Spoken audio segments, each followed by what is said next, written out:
Boa noite, amados, graça e paz. Que é o irmão Marcos e você está presente no canal Explicando a Bíblia. Nós estamos estudando uma série de estudos com base na carta de Paulo aos Romanos. Hoje nós vamos estudar um assunto muito importante, também como os demais, mas nós vamos expor hoje alguns aspectos de principais doutrinas das Sagradas Escrituras. Vamos ver o que o apóstolo Paulo falava sobre livre-arbítrio? Será que o homem ele é livre? Será que o homem ele é o dono do seu destino? Será que ele consegue se guiar pelo seu próprio caminho? Hoje nós vamos ver o que Paulo entendia concernente ao livre-arbítrio e o que ele expõe aqui na carta aos Romanos. Mas entenderemos também como o ponto alto deste estudo será como dá-se a justificação e a salvação do cristão, porque é o assunto que Paulo mais amava de tratar, que era como dava-se a salvação do crente. E o texto base para nós expormos esse estudo, para nós entendermos sobre esse estudo, é Romanos, capítulo 4, no versículo 6 a seguir. Está escrito: Porque Cristo, estando nós ainda fracos, morreu a seu tempo pelos ímpios. Porque apenas alguém morrerá por um justo, pois poderá ser que pelo bom ouse morrer. Mas Deus prova o seu amor para conosco em que Cristo morreu por nós, sendo ainda pecadores. Logo muito mais agora, tendo sido justificados pelo seu sangue, seremos por ele salvos da ira. Porque se nós, sendo inimigos, fomos reconciliados com Deus pela morte de seu Filho, muito mais tendo sido já reconciliados, seremos salvos pela sua vida. E não somente isto, mas também nos gloriamos em Deus, por nosso Senhor Jesus Cristo, pelo qual agora alcançamos a reconciliação. Muito bem, amados. Capítulo 5, versículo 6 a seguir. Eu tinha dito 4, mas é o capítulo 5 do versículo 6 a seguir. E aqui trata de algum assunto importante. Nós éramos inimigos de Deus, éramos ímpios. Cristo morreu enquanto ímpios que éramos. E através da morte dele, alcançamos a justificação, o perdão de pecados e a reconciliação. Tudo por meio do sangue derramado de Jesus Cristo. Nós temos acesso a esta graça, a esta glória. E é isto aqui que o apóstolo Paulo vai tratar como os efeitos do sacrifício de Jesus na vida daquele que acredita em Deus. Eu quero tratar com os irmãos sobre o estado daquele que está sem Cristo, aquele que está em Cristo. E a diferença de ambos. Pois bem, primeira coisa que eu quero tratar com vocês é o que o apóstolo vai tratar aqui no capítulo 5, que é: porventura o homem tem livre-arbítrio? O homem ele torna-se pecador ao usar o seu livre-arbítrio de forma errada? Livre-arbítrio é agir livremente, sem algo para te coagir ou algo para te influenciar a agir daquela determinada forma. Será que a nossa vontade ela é livre? O apóstolo Paulo ele vai tratar aqui no capítulo 5 que a responsabilidade humana ela não vem pelo uso da liberdade. Veja bem, tem um silogismo que é muito interessante. Nós vamos tentar desconstruí-lo aqui à luz do que Paulo ensina em Romanos 5. O silogismo é o seguinte: responsabilidade moral implica liberdade moral. O homem é responsável. Logo, o homem é livre. É um silogismo. Tem duas premissas. Responsabilidade implica liberdade. O homem é responsável. Logo, o homem é livre. Será que é verdade? Essa racionalização dessa teoria, será que esse silogismo é verdadeiro? Notamos que o apóstolo Paulo vai tratar aqui no capítulo 5 de um detalhe muito importante. Como que o homem torna-se pecador? Como que o ser humano ele torna-se pecador? É ao pecar? A resposta de Paulo vai estar aqui falando sobre o representante máximo da humanidade. Olha o que está escrito no versículo 12. Portanto, como por um homem entrou o pecado no mundo e pelo pecado a morte, assim também a morte passou a todos os homens. Por isso, todos pecaram. Que homem é este? O primeiro Adão. Por um homem entrou o pecado no mundo. E aqui, a partir do versículo 12 do capítulo 5, Ele vai tratar porque a morte entrou por um homem veio a desobediência, por um homem veio o pecado e por um homem veio a morte, pela atitude de Adão. Então, nós somos pecadores, não porque pecamos, mas porque nascemos de um cabeça que era pecador, que transgrediu a lei de Deus. Nós nascemos fora do jardim do Éden. As consequências que vêm sobre nós foi culpa do nosso representante máximo, que é Adão. Não é porque nós éramos livres, usamos a nossa liberdade para o mal e aí que nós nos tornamos pecadores. Não, nos tornamos pecadores porque o nosso primeiro pai, ele pecou, ele transgrediu. Então, desde o nascimento, Cristo, Deus olha para nós e nós temos sobre nós a culpa de Adão. A culpa do pecado de Adão está sobre nós. A culpa do pecado de Adão está sobre todo ser humano. Porque a Bíblia diz aqui, por um homem entrou a morte no mundo e a morte passou a todos, porque todos pecaram. Por isso que o apóstolo Paulo ele enfatiza no capítulo 3, no versículo 23 de Romanos. Todos pecaram e destituídos estão da glória de Deus. Não conseguem alcançar os objetivos de Deus para nós. Então nós nascemos em cativeiro. Nós nascemos em cativeiro. Nós nascemos num lugar fora do jardim. Nós nascemos debaixo do domínio do pecado. E entramos então numa outra carta que o apóstolo Paulo também expressa isso, que é Efésios capítulo 2. Estávamos mortos em nossos delitos e pecados. Éramos escravos da carne, escravos do pensamento, onde os príncipes da potestade do ar tinham totalmente acesso a nós. Éramos, por natureza, filhos da ira. Essa era a nossa condição. Que livre-arbítrio tem aí? Assim como os demais, o apóstolo Paulo, assim como os demais são, nós éramos. Éramos, por natureza, filhos da ira. Por quê? Porque Adão pecou. Então, a responsabilidade moral não vem pela liberdade moral. A responsabilidade moral hoje vem por causa do quê? Por causa do pecado de Adão.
dar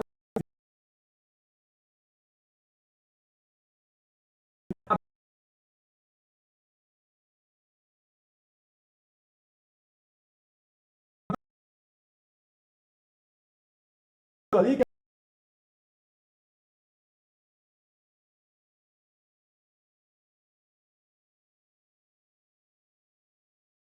aquilo que Jesus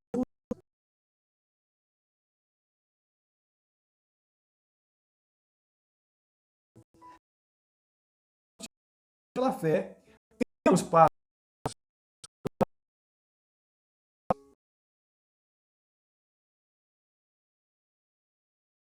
vocês ao versículo 11. A dessa reconciliação ele nos tornou justos. A congregação do dívida do seu sacrifício remidor, do seu perdão por nós. Então, por isso, nós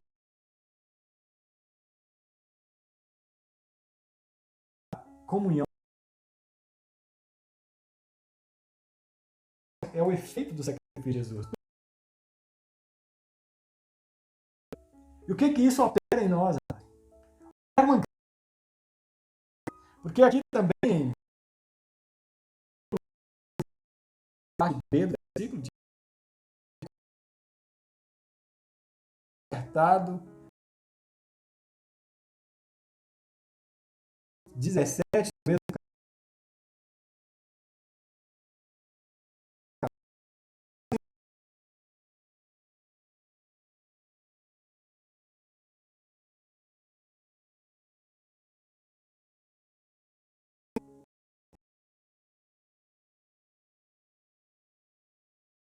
ramos, aquele galho que estava na oliveira brava, que era Adão, quebrou. Nós fomos enxertados na oliveira verdadeira. Seiva. Aquilo que o caule da árvore tinha, a oliveira passa a sua seiva para o galho. Nós, então, somos a natureza divina. Pedro 1,4.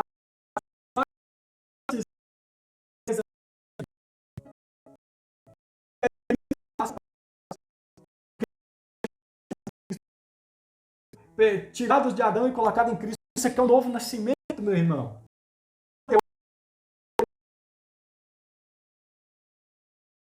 Nascer de novo. O homem que nasce da ali está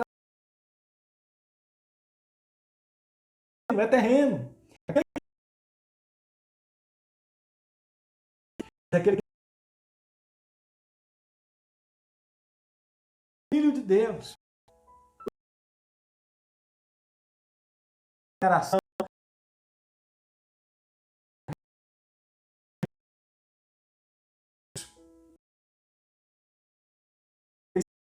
diz aquele que crê em Cristo,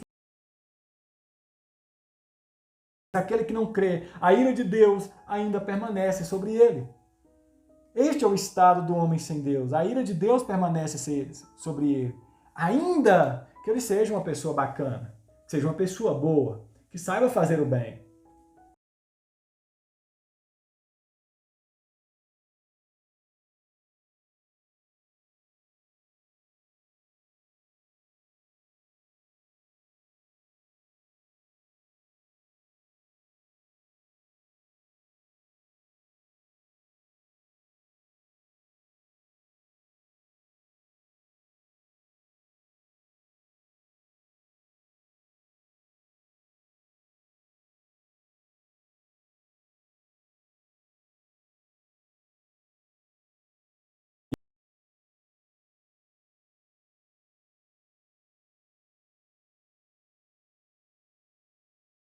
Pedro pergunta, quem se salvará?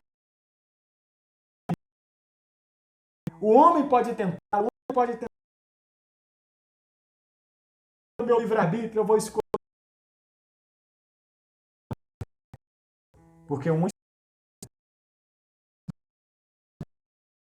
orgulhosa, demonstrando o Pai. Não, para a porta espiritual. E no capítulo 4, vou agora no capítulo 4, que de no capítulo 4, porque esse Abraão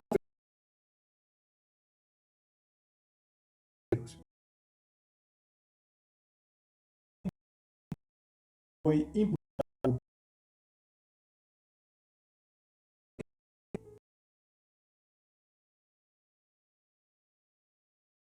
por justiça.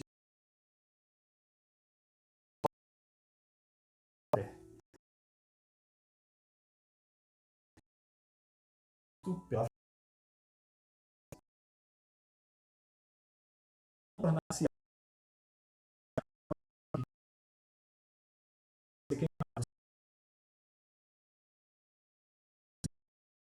perante Deus.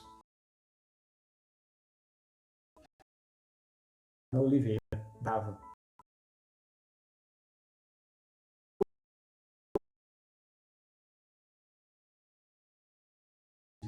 Ele pega a fé naquele que Deus tem um alvo. E este alvo é a devemos ter em formado, regenerado, aquele que crê no Filho de Deus, porque Deus tem a vida eterna. A nossa vontade, Deus vem a Cristo. E quando o nosso Goel, o nosso Redentor, aquele que paga,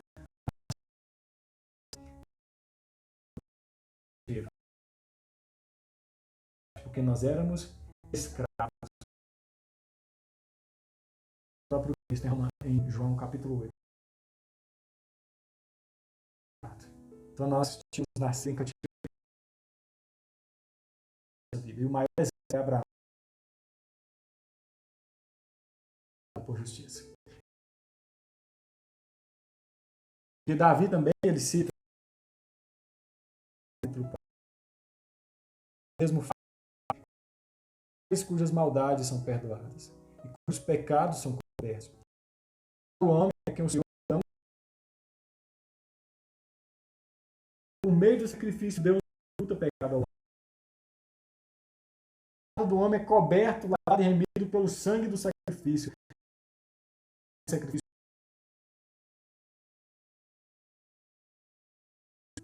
Os efeitos dessa salvação. O apóstolo Paulo vai dizer a partir do 2 uma série de experiências, esperança não faz condição. Deus derramar. Por isso eu já posso até trazer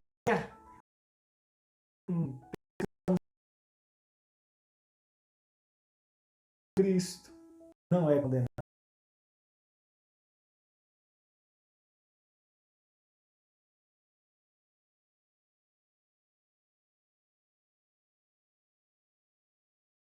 Aquele que a vida eterna passa para nós. Por isso que nós dizemos que de nós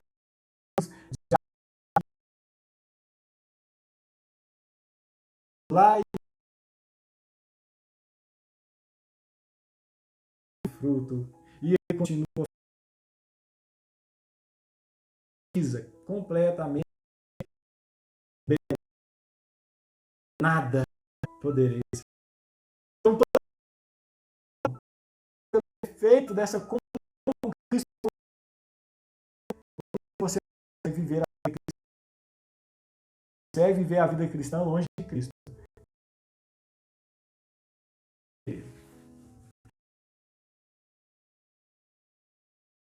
Que há livre-arbítrio?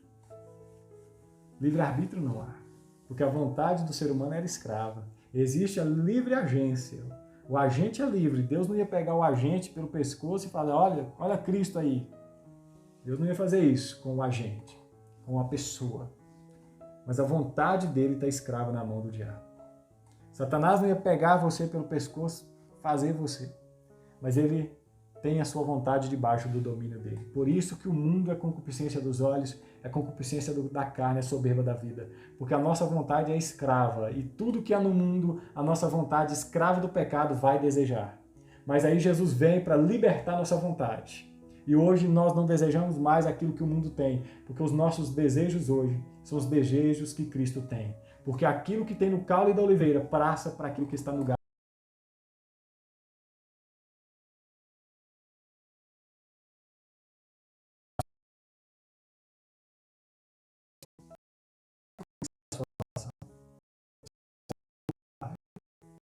Quero você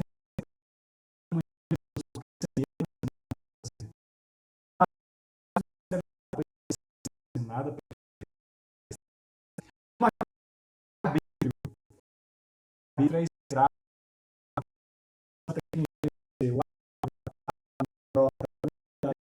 Tudo isso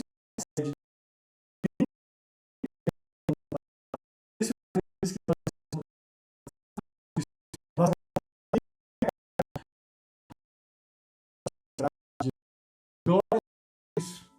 porque ele nos leva a fazer aquilo que é importante. Quando nós vamos estudar Romanos, o próprio Paulo,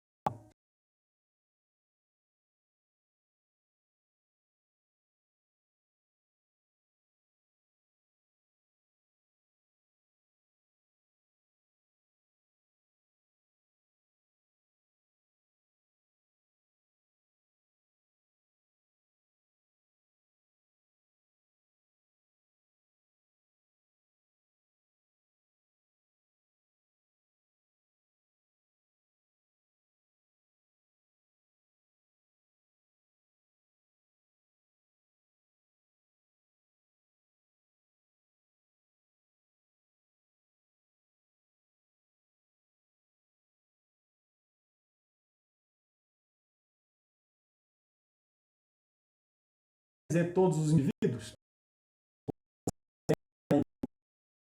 que quando Paulo fala todos,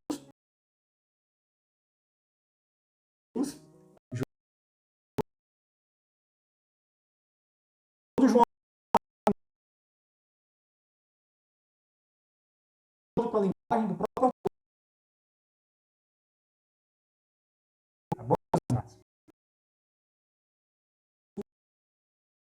comigo, estudando quando você for ler esse escrito. Então seja como Abraão, pela fé, que mesmo contra a esperança, ele creu em Deus e isso lhe foi imputado como justiça. Ele acreditou mesmo quando não tinha mais chance de acreditar. E ainda assim ele falou, Deus é poderoso para ressuscitar o meu filho que eu vou sacrificar. E Deus então imputou a ele isso por justiça. Quando ele ouviu o chamado de Deus para viver uma nova vida, foi imputado por justiça. E você, quando crê em Jesus e o recebe como Salvador, isto lhe é imputado como justiça. E você é um homem justo, uma mulher justa perante Deus. Você sai de Adão, entra em Cristo. E neste dia, você é selado pelo Espírito da promessa, como está escrito em Efésios capítulo 1, versículo 13. Quando crestes na mensagem que vos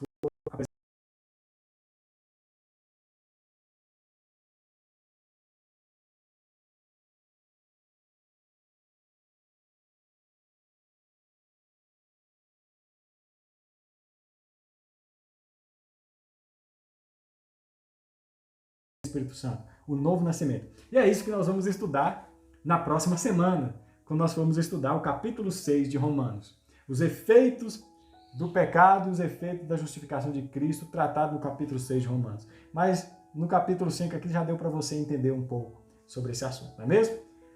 Então, tá bom. Que Deus abençoe você. Quero fazer uma oração. Amém? Senhor Deus e Pai, quero te agradecer pela vida de quem está aqui ouvindo essa palavra, estudando Romanos comigo, que o Senhor venha abençoá-lo, que o Senhor venha lhe dar graça e sabedoria para compreender não somente isso, mas todas as Sagradas Escrituras. Ilumina sua mente e o seu entendimento, para entender, Senhor, que é somente um caminho que leva a Ti, e este é Jesus Cristo. Só há um meio de reconciliação contigo, que é passar pela cruz, olhando para o Teu Filho que morreu por nós. Eu te agradeço e te louvo, em nome de Jesus. Amém. Graça e paz, amados. Uma excelente noite. Deus abençoe vocês.